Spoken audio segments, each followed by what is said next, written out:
Klippet er sponsoreret af Sønderjyske Ishockey Support. Restaurant Nielsen i Åbenrå og Dansk Autohjælp i Hammelev.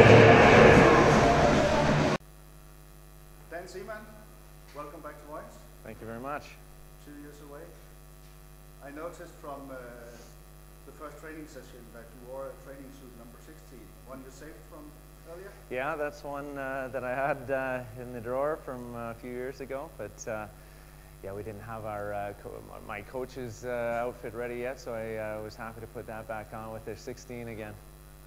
But was it always a dream coming back, or since you saved it? I always, well, yeah, well, when I teach phys ed in the summers, I often wear those kind of outfits anyway. So I keep all my former teams' outfits. Plus, my dad likes the hand-me-downs as well. But yeah, it definitely has been on my mind for ever since I left. That it'd be exciting to come back, and now it's a reality. And how has it been 2 years in Coventry? 2 years mostly in Dundee in Scotland, and it was great. It was a great learning experience. That kind of level team in that league, the head coach is responsible for pretty much everything. There's mostly GM duties, and then the coach duties, and player as well. So I had a lot to do, and it was a busy few years, and I learned a lot. It was a great learning experience. Yeah, we rode a little during the summertime. Now, John Lund was here for 10 years. What do you think you could do different? Well, I'm just coming in to be my own person and not try to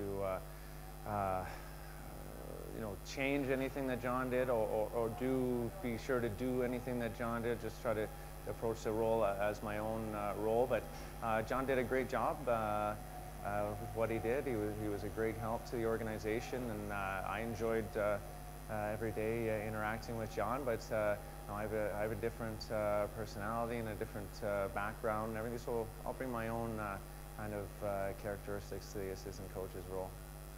Now, entering a coach role in Vojens also means that now and then you can have a little dirty questions from the web TV. What happened yesterday in Herning? Well, I thought we were pretty much in control through the first two periods, except for not the best start. But after that, we were in control, and I thought we got a little too comfortable in the third period.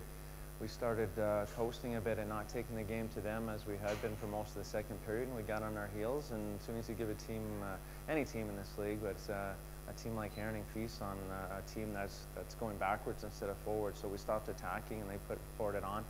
Then we took a poor penalty to go 5-on-3 against, and they victimized us for the power play, 2 goals in a row, and you know, a couple goals that maybe weren't the best goals, but we just kind of fell apart at the end. We just didn't keep that aggressive mindset that we had for most of the game up to that point.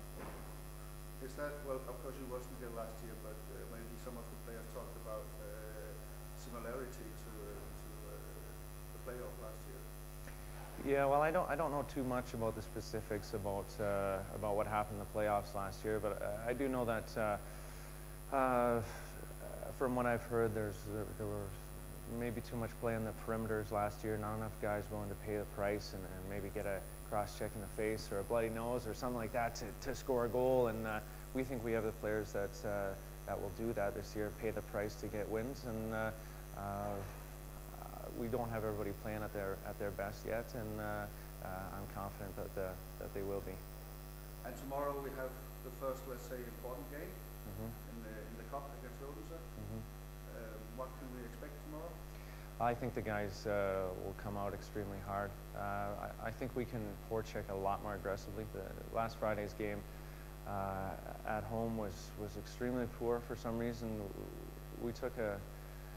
We're stressing that it's an aggressive system, and we turned it somehow into a defensive system. So that's not what we're looking for. We're looking, especially at home, we're looking to go, and pressure as much offensively, especially as possible. So I think that's the game that will come with. Obviously, the guys are still learning all the systems and everything, but I think especially after the collapse last night, that there'll be a hungry team that comes out tomorrow night.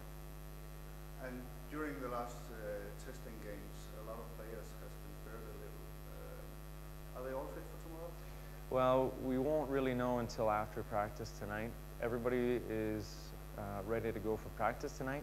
Whether they feel 100% after practice tonight, we'll see. We've been trying to spare the guys so that they are ready for tomorrow, but a few of our players who've been having bumps and bruises, they're, let's say, at about 90 to 95%. We want them 100% for tomorrow. So we'll just see how this practice goes today. It'll be a kind of intense, shorter practice.